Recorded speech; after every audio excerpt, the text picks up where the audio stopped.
Hello my viewers, সবাইকে আবারও welcome জানাচ্ছি আমার চ্যানেলটিতে নতুন আরেকটি এপিসোড দেখার জন্য।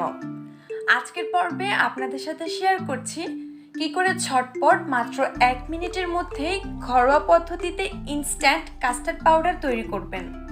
খুব ইজি এবং সিম্পল একটা রেসিপি, সেই সাথে এটা তৈরি করতে সময় লাগবে মাত্র 1 মিনিট। ভিডিওটা ভালো লাগলে সবাই আমার চ্যানেলটি সাবস্ক্রাইব করে সাথেই থাকবেন, সেই সাথে পাশে থাকা বেল আইকনটি অন করে দিতে ভুলে যাবেন না। চলুন এবার মূল রেসিপিতে চলে যাই।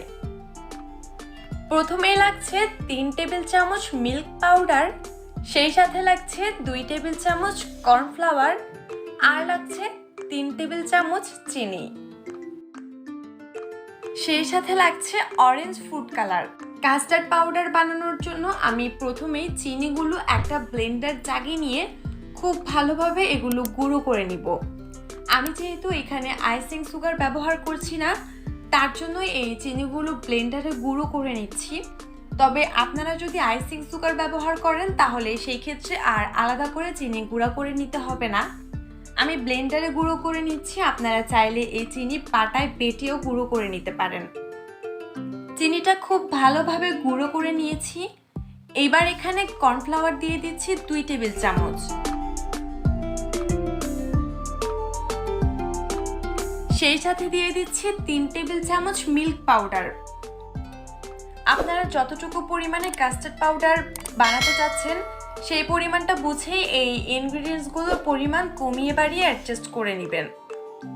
এইবার এখানে আমি ফুড কালার দিয়ে দিচ্ছি, তবে এটা টোটালি অপশনাল, চাইলে এই ফুড কালারটা স্কিপ করতে পারেন।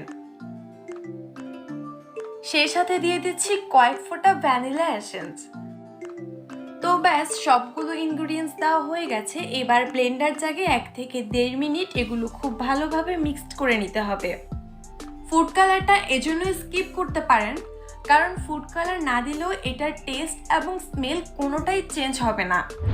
নর্মালি দোকান থেকে কিনে আনা কাস্টার্ড পাউডারগুলো একটু অরেঞ্জ কালার হয়, যার জন্যই মেনলি এইখানে অরেঞ্জ ফুড কালারটা অ্যাড করা হয়েছে। যাই হোক, আমার কাস্টার্ড পাউডার রেডি। আমি আপনাদেরকে একটু দেখিয়ে দিচ্ছি যে এই পাউডারটা কেমন হয়েছে। এটার টেস্ট এবং স্মেল দুটোই একদমই দোকান থেকে কিনে আনা কাস্টার্ড পাউডারের মতোই হবে, সেইটা আপনারা বাসায় বানালেই বুঝতে পারবেন। যাই হোক, এটাই ছিল আমার আজকের রেসিপি। ভিডিওটা ভালো লাগলে ফ্রেন্ডস এবং ফ্যামিলির সাথে শেয়ার করতে কিন্তু ভুলবেন না। সেই সাথে সবাই প্লিজ অবশ্যই আমার ভিডিওতে একটি লাইক দিয়ে এবং আমার চ্যানেলটি সাবস্ক্রাইব করে পাশে থাকা বেল বাটনটি অন করে দিয়ে সাথেই থাকবেন।